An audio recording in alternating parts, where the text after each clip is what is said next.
It's live now. There we go. There you go. Got Woo! it. We All had, as right. they call them, Is it as they say, excellent? technical gremlins. Well, mine is. I am queen of technical difficulties as usual.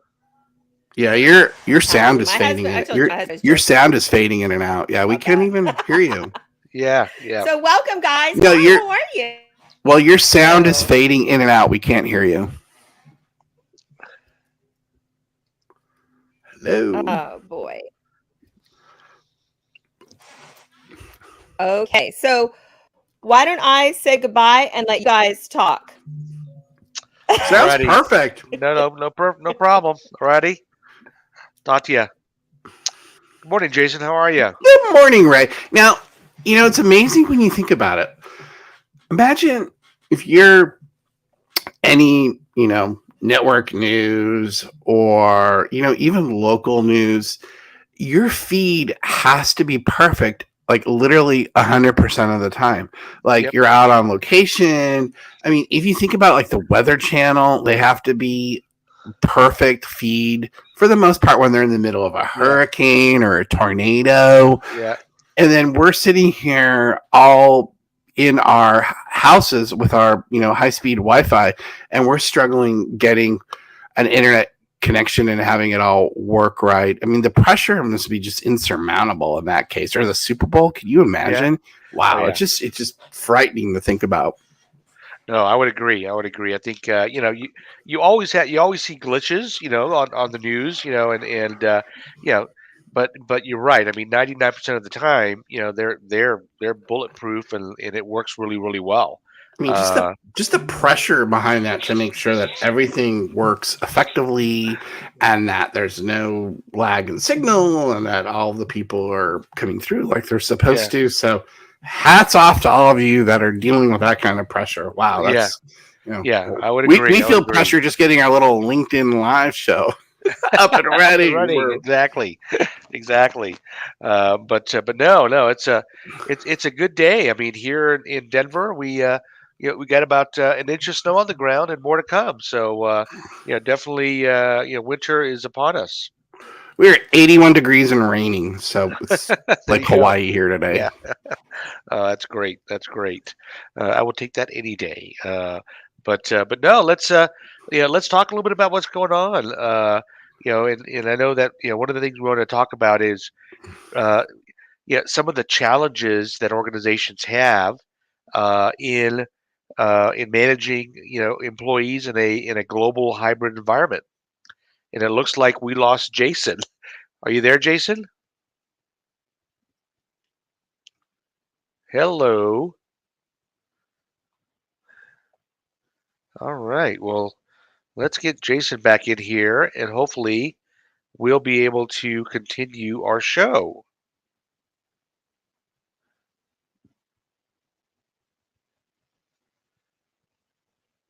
All right. Well, while Jason jumps in, one of the things we wanted to talk about today. Okay, There we go. so literally that's what I was just talking about. I was in midstream and it bounced me out and I had to re-put myself back in. Like, I mean, oh my gosh. Like Oh yeah. literally we've been doing this for like 2 years and we're much better at this Yeah. than it would appear today. So this is the first time that you're seeing us. We are not normally the Keystone Cops, but I don't know what's going on this morning. All right. Exactly. Anyway, so I thought I was going to be a solo, a one man show Ray here. was like, and then there was one. That's right. I went from 3 to 1. I'm like, how the hell did this happen to me? But anyway, uh, but no, we were going to talk about hybrid work and some of the challenges around hybrid work in a global environment. What is hybrid work anymore? I don't even know. Are we even doing it anymore? Does it exist? I mean, there's just so much about you all have to be in, or there's some people that are coming in, there's some people that are not coming in, there's people that are upset that their companies are still doing it or not doing it. I mean, where do we really stand? I think even though I talk about this, you and I talk about this literally every day. I think I need a reset. Yeah, I mean, I think that the reset right now is there's a battle going on between you know leaders in organizations who want to see eyeballs in the office, and employees who really want that flexibility of being able to work from home and get work done where they're most productive. And you know, and it really kind of depends on the company. It's a company by company, minefield of what's happening, and almost to a degree, you know, the more critical you are to the success of the organization, uh, the more flexibility you have. I think in our world today, you can That's call it not a show. fair. Exactly. I would agree it's not fair, but that's just So the you mean if reality. I'm better than the next guy, I get to have more flexibility? Maybe more skilled or more in demand skills than the next guy. You may have a little bit more of an edge.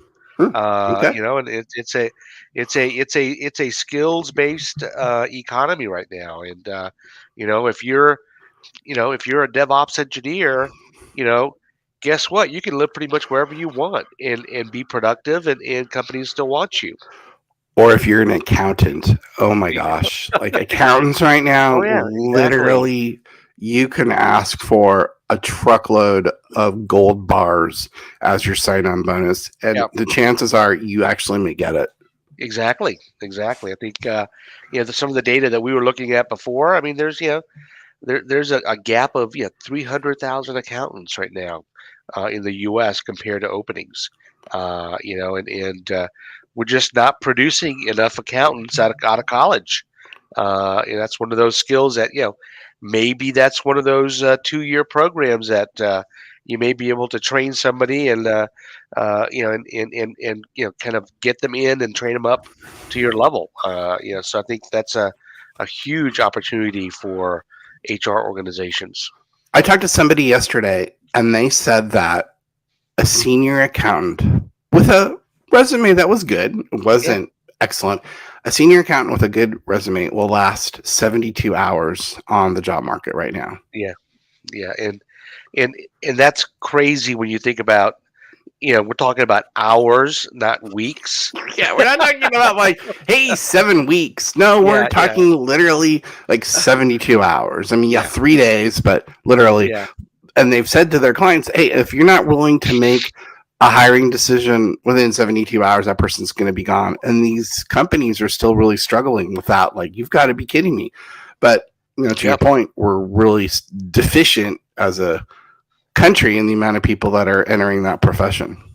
No, that's exactly right. That's exactly right. And it's all a lot of it just depends on supply and demand, like you said, and you know we've got to have folks that understand how to count the numbers and count the dollars that are either coming or going in an organization. That's pretty basic information you got to do.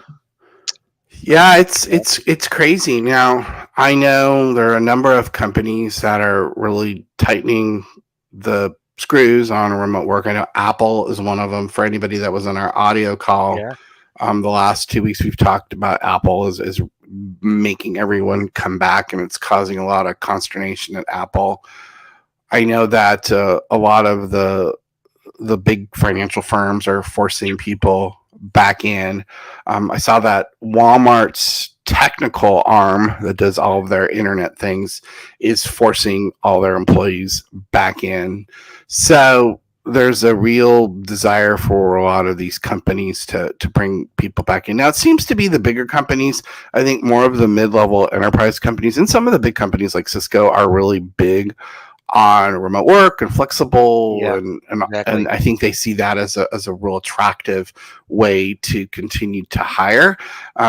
But some of these big name companies, I'm not sure that they're going to be, you know, brands of choice or employers of choice much longer, considering that they're not offering the kind of flexibility that people really want.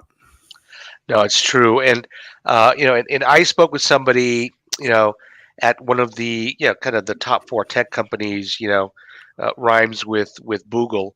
And this was a very senior level kind of HR leader, who basically, lives outside of, I think, probably 3 hours away up in Napa Valley from, the mothership in Silicon Valley, and this person is out of, paying out of their own pocket to go into the office 3 days a week, just to be in the office, just to have kind of the FaceTime with leaders versus working 100% remote.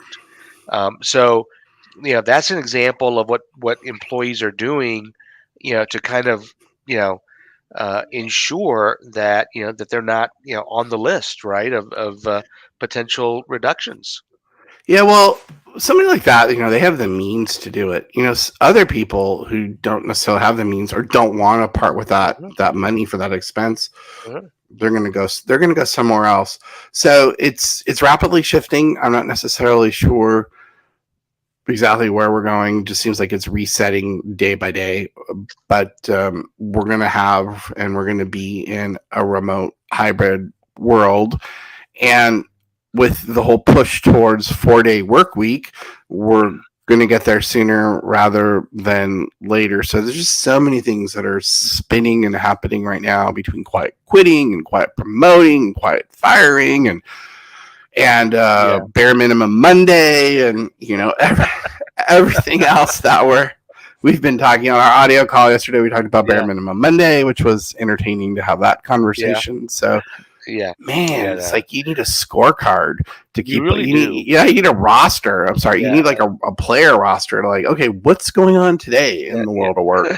yeah. And and then you have that whole layer of, if you're in a middle management kind of a role, you know, I think that one article I read was that you got a target on your back because a lot of organizations are trying to figure out a way to delayer the organization, and get rid of those middle managers and have more direct reports at the next level up.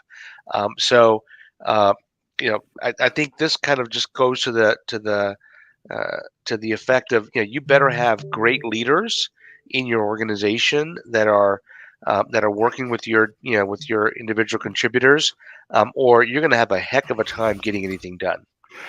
So the middle manager gets squeezed, and that is and it happens all the time. I mean, the board and the CEO always go and say, "Let me see manager to employee ratios."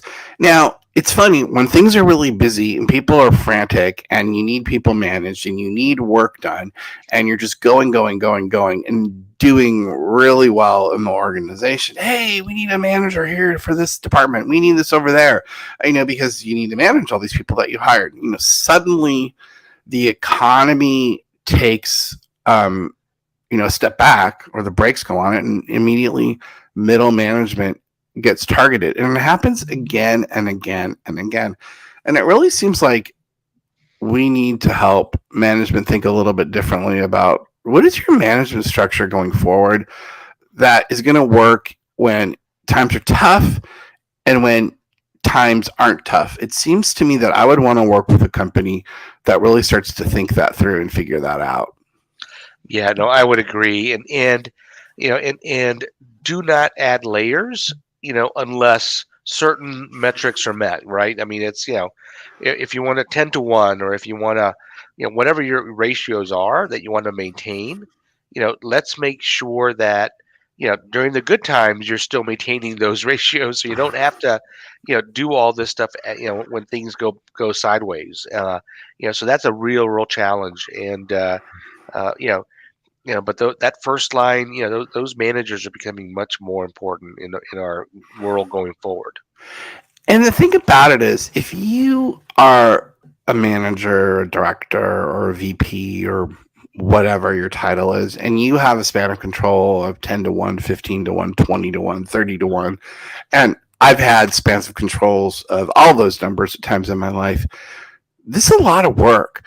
Because really, in today's environment, and I always did this, I spent a lot of time with my folks. I always did, one-on-ones. If I could, I did them every week. When my spans of controls got bigger, I did them every other week. And so when you talk about just managing your team, and then you talk about doing your work and then being responsible for whatever your senior manager is going to ask you to do or C-suite is going to ask you to do. I mean, it's a fierce amount of work for sure. And so, while I agree with these, looking at spans of control, we also need to be really realistic about what's the person doing, and if are we developing people? Do we care about our people, and are they able to have one-on-ones, and are they able to do the things to retain all this great talent that we hired? So it's definitely a challenging situation. No, I think you're right, and and I think the other part too that's interesting is, we're all going through. Many companies are going through performance review cycles right now, right? With providing feedback to employees. Uh, and in some of our clients, we ask the question, well, have you been doing regular, like you said, one-on-ones?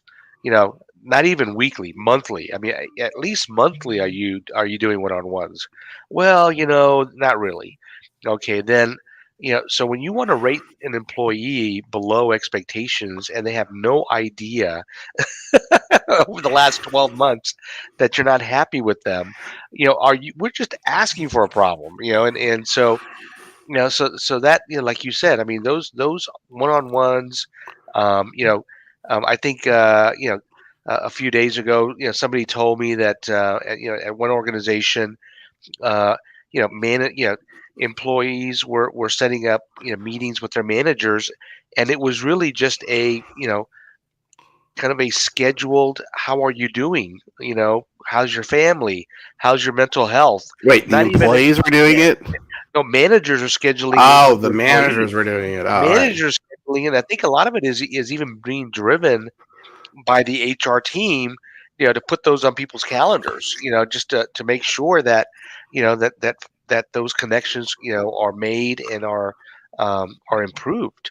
And so there's a lot of ways, that leaders can improve the relationship with their team.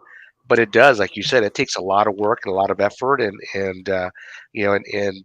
if you've got, what we used to call working managers, which a lot of managers are, I mean, setting up time to get your work done, plus you're managing your team. I mean, it is a never-ending battle. But my question is, if you're a manager and you have either employees in person or you have remote hybrid employees, and you're in a situation where you see the person walking around the same floor that maybe you're on, and you're not having regular one-on-ones with them, or you're doing Zoom calls or Teams calls with individuals and they're on a team meeting and you're not doing regular one-on-ones with them, how do you handle that? Like, I would always be so freaked out, like, oh my god, I haven't talked to that person like in 2 or 3 weeks. Something got canceled. I'd be like, I've got to get a one-on-one with you. We have to sit down and catch up. Like, I literally couldn't be in a situation where I looked at that person in the eyeball, whether it was, on the video or in person, and not feel totally poorly about myself. Oh my gosh, my English teacher would scream at me, and I would not feel extremely bad about myself that I hadn't met with you. So I don't know how some people just are able to ignore that for forever and ever. It just seems really bizarre to me. Yeah, if you're leading a team and you're not, meeting with them on a regular basis, you're exactly right. I mean, I get, I get real, anxious, if I'm not talking to the folks that are working with us, every couple of days. It's like, I haven't talked to Mike in like 3 days, to see how he's doing and what's going on. I mean, it's just kind of, for us, it's kind of built in, but for others, I can't imagine that not being an important part of your day-to-day work. Yeah, it has to be. I mean, I think as a manager, you have to have some degree of what we talked about in the past, which was the old Andy Grove healthy paranoia. I think you have to have some degree of paranoia about, my gosh, I haven't caught up with my people in some time, and I got to do that because people are just not automatons. They're just not gonna go through the day, go through a month without, or go through a whole review cycle without you having had a conversation with them and walk in and go, hey, what are you rating me? I mean, it's just not how people work, and you can't manage like that. But you can, but I don't think it makes you very good. No, it doesn't make you good, and it never fails. Whenever you get that, that sense of, man, I have not, caught up with this person, in weeks. I'm hoping that they're doing well and they're not, there's no problems. Never fails. Just as you think about that, you get an escalation, right? It's like, I should have known about this, and I ended up, kind of getting blindsided. Oh heck yeah, heck yeah. That's Murphy's law. You didn't. Yeah. You're like, oh, they're in an area that I'm okay with. I think things are going well there. Yeah. I'm not really worried about it. And then you're sitting there, and you get the manager Slack or the email saying, "Oh my gosh, did you know?" Bup, bup, bup, bup, bup. And you're like, son of a bucket. I should have realized that. Exactly. It never fails, and that's the benefit of, like you said, doing those regular one-on-ones with your team and figuring out how they're doing and what kind of issues they're having and how you can help them, resolve those quickly and get them off the table. Yeah, and one-on-ones are not micromanagement. So, like, for those of you that are like, well, I don't do one-on-ones because I don't micromanage my team. That's just not how I operate. Yeah. Well, no, it doesn't have to be. It's basically, hey, Ray, what are you working on? What's going on? Update me on things that are going well. Update me on things that aren't going well. And are there any obstacles that I can remove? And hey, how are the kids and family, and how are you doing? I mean, that can be like, if you did that on a consistent basis with your employees, you would be billed as basically, you'd be on the Mount Rushmore of manager of the year. Exactly. It is not hard. It just takes kind of discipline and effort to get it done. And that's one of the things that we really highly recommend to all of our clients and in managers, that these are the things you need to do to become a better manager. And if you don't, you're going to have problems, and you got to do that as a manager. So Beth, who was having the technical gremlins before I had my technical gremlin, she's asking, how can managers continue or create an environment of inclusion during hybrid? Ray, this is sort of your sweet spot. Yeah, I mean, I think it's a couple of things. It is adapting your style to your team. So if you've got folks that are in the office, set up time to meet with them face to face. If you've got folks that are remote, make sure you set up time to meet with them, on a regular basis, remotely. Also, it's also really, really important to look for signs of distress. So if if one of your employees who's remote is not online or available, and they should be. But if you're a Cowboys or Eagles fan, we know you're under distress, but that doesn't count. That doesn't count.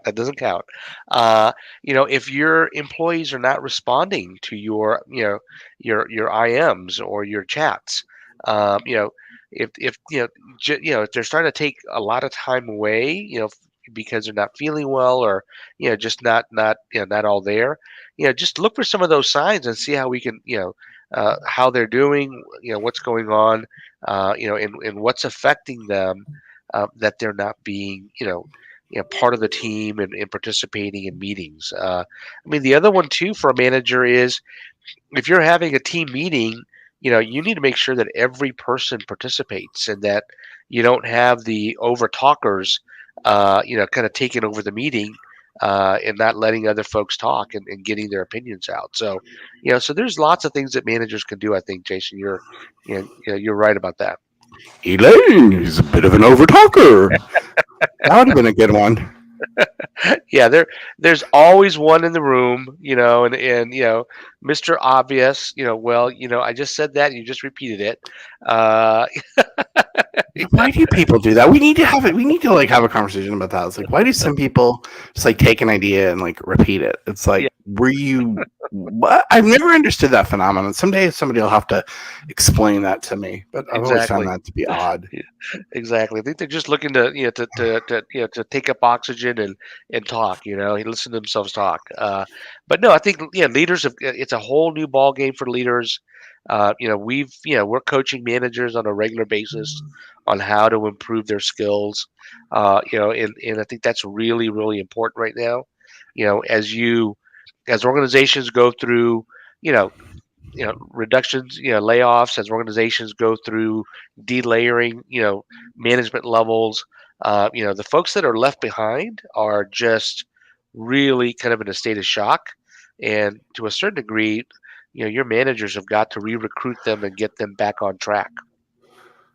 Okay, so you said mentoring. So we're getting up on 25 minutes, so we're probably going to start to lose people because we're not that pithy.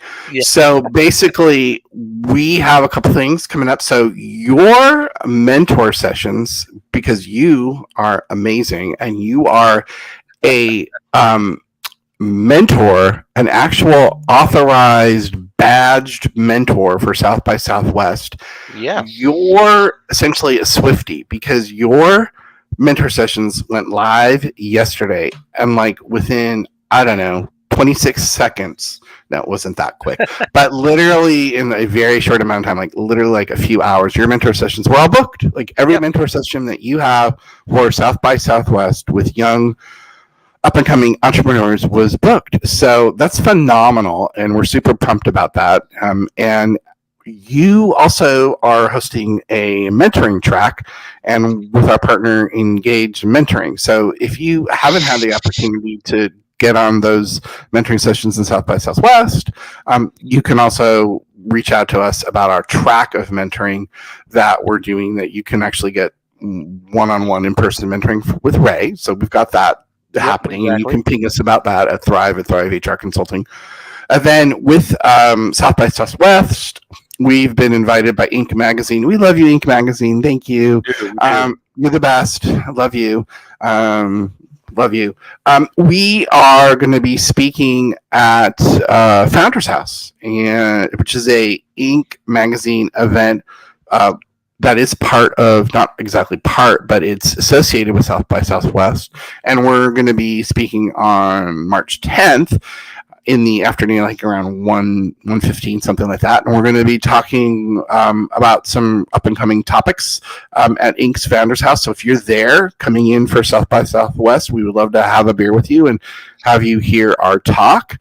And then we're going to be in lovely Long Beach in May. What are the dates? Is it May 10th? Is that one? Yeah, that one is May 8th through the 10th in Long Beach for the California HR conference. We will be there for the California HR conference. And so if you're going to be out in Long Beach, we look forward to seeing you.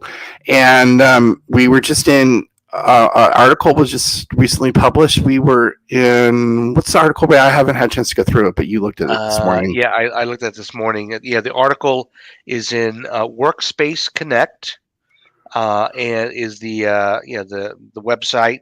And the article is about after the layoffs, re-recruiting remaining staff. So look for that at Workspace Connect. The article was published yesterday, by Nathan Eddy. We actually were quoted in that article, and it's a great 2-minute read. So lots of good information in a very short read. So that's a little bit about what's going on in the world of work today, a little bit about where we're going to be at. And if you want to get a hold of Ray, your email is? Yeah, just Ray, R-E-Y, at thrivehrconsulting.com. And Jason? And mine is Jason at thrivehrconsulting.com. And we will see you next week, and hopefully we'll, gnash out the technical gremlins that we had this week. So exactly. Talk later. Talk later. Take care, everybody. Bye. Have a great day. Bye. Okay, bye.